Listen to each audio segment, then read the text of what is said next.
അന്നൽ ഉമ്മത്ത, ഒരു സമുദായം മുഴുവനും, ലവിജ്തമഉ വലാ അൻ യൻഫഉക ബിശൈഇൻ, നിനക്ക് എന്തെങ്കിലും ഒരു ഉപകാരം ചെയ്യണമെന്ന് ഒരു കൂട്ടം ആളുകൾ മുഴുവനും ഉദ്ദേശിച്ചു. എന്നാലോ അല്ലാഹു സുബ്ഹാനഹു വ തആല ഇല്ലാ ബിശൈഇൻ ഖദ് ലം യൻഫഉക ഇല്ലാ ബിശൈഇൻ ഖദ് കതബഹു അല്ലാഹു ലക, അല്ലാഹ് നിനക്ക് തീരുമാനിച്ചിട്ടുള്ള ഉപകാരം എന്താണോ അതല്ലാതെ ഇവിടെ ആര് വിചാരിച്ചാലും നിനക്ക് ചെയ്തു തരാൻ കഴിയൂല. അതിൻ്റെ നേരെ എതിർവശവും പറഞ്ഞു. ഇനി ഏതെങ്കിലും ഒരു കൂട്ടം ആളുകൾ മുഴുവനും കൂടിയാണ് തീരുമാനമെടുത്തു നിന്നെ നശിപ്പിക്കാൻ, നിനക്കൊരു ഉപദ്രവം വരുത്താൻ. അവിടെ നമ്മൾ എന്താണ് മനസ്സിനെ പഠിപ്പിക്കേണ്ടത്? അള്ളാഹു എനിക്ക് തീരുമാനിച്ചിട്ടുള്ള ഒരു ഉപദ്രവമോ അല്ലെങ്കിൽ ഒരു എന്താണോ എനിക്ക് ഏൽക്കാൻ ഉദ്ദേശിച്ച ഒരു ഞാൻ ഇഷ്ടപ്പെടാത്ത കാര്യം അതെന്താണോ അത് എൻ്റെ റബ്ബ് വിരിച്ചതല്ലാതെ ആരെക്കൊണ്ടും ഇവിടെ ചെയ്യാൻ കഴിയൂല. ഇത് നമ്മുടെ തവക്കുലിൻ്റെ ഭാഗമാണ്. ഇത് 5 നേരത്തെ നിസ്കാരത്തിൻ്റെ പിറകെയും നമ്മൾ പറയുന്നുണ്ട്. അല്ലാഹുമ്മ ലാ മാനിഅ ലിമാ അഅ്തൈത വലാ മുഅ്തിയ ലിമാ മനഅ്ത. അല്ലാഹുവേ, ലാ മാനിഅ ലിമാ അഅ്തൈത, നീ കൊടുത്തത് തടയാൻ മുടക്കാൻ ഒരാളുമില്ല. വലാ മുഅ്തിയ ലിമാ മനഅ്ത, നീ മുടക്കിയത് കൊടുക്കാനും ഒരാൾക്കും കഴിയൂല.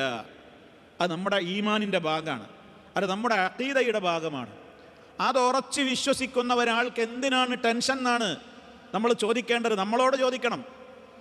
എനിക്ക് ടെൻഷൻ വരുമ്പോൾ അല്ലെങ്കിൽ നിങ്ങൾ ഓരോരുത്തരും നിങ്ങൾക്ക് മാനസികമായി സംഘർഷം അനുഭവിക്കുമ്പോൾ സ്വയം ഉത്തരം കണ്ടെത്തേണ്ടത് അങ്ങനെയാണ്. എന്താണ് എൻ്റെ ടെൻഷൻ്റെ പ്രശ്നം? എന്താണ് എൻ്റെ മാനസികമായ വിഷമത്തിൻ്റെ കാരണം? ആ കാരണം ആദ്യം കണ്ടെത്തണം. അത് കണ്ടെത്തിയിട്ട് പിന്നെ ഞാൻ എൻ്റെ മനസ്സിനോട് ചോദിക്കണം, നീ എന്തിനാ ബേജാറാകുന്നത്? എന്താ ബേജാറ്? ഒരു നന്മ എനിക്കൊന്നെങ്കിൽ ഒരു ഉപകാരം വരാൻ പോണത് എനിക്ക് പോയിട്ടുണ്ടാവും, അല്ലെങ്കിൽ ഞാൻ വിചാരിച്ച ഒരു കാര്യം എനിക്ക് കിട്ടിയിട്ടുണ്ടാവില്ല, അല്ലെങ്കിൽ ഞാൻ വിചാരിക്കാത്ത എന്തോ ഒരു അസുഖകരമായൊരു കാര്യം എനിക്ക് ബാധിച്ചിട്ടുണ്ടാകും. അതിൻ്റെ പേരിലാകും ടെൻഷൻ. ഇതിൽ ടെൻഷൻ ആവേണ്ട കാര്യം എന്താണ്? അള്ളാഹു വിരിച്ചതല്ലാതെ നടക്കുമോ? ആരെന്ത് തീരുമാനിച്ചാലും ആരെന്ത് വിരിച്ചാലും റഹ്മാനായ റബ്ബല്ലേ, അത്യുന്നതനായ കോടതി അവിടെയല്ലേ, അവൻ്റെ തീരുമാനപ്രകാരമല്ലേ എല്ലാം നടക്കുകയുള്ളൂ. അവൻ തീരുമാനിച്ചതിലപ്പുറം ഇവിടെ ഒന്നും നടക്കൂലല്ലോ എന്ന മനസ്സിനെ പഠിപ്പിച്ചു കഴിഞ്ഞാൽ ഒരു മനുഷ്യനും സങ്കടത്തിൻ്റെ കാര്യമല്ല. അപ്പം അതുകൊണ്ട് തന്നെ ഇവിടെ ഇസ്ലാം വളരെ കൃത്യമായി തന്നെ ഓർമ്മപ്പെടുത്തുകയാണെന്ത്, വലൈസ ബിദാരിഹിം ശൈഅൻ ഇല്ലാ ബിഇദ്നില്ലാ, അള്ളാഹുവിൽ ആരെങ്കിലും തവക്കുലാക്കി കഴിഞ്ഞാൽ ഒരു ഉപദ്രവവും അവനെ ഏൽക്കുകയില്ല. കാരണം എന്തിഞ്ഞ് ബാധിച്ചാലും ബാധിച്ചില്ലെങ്കിലും അതൊക്കെ ആരുടെ തീരുമാനമാണ്?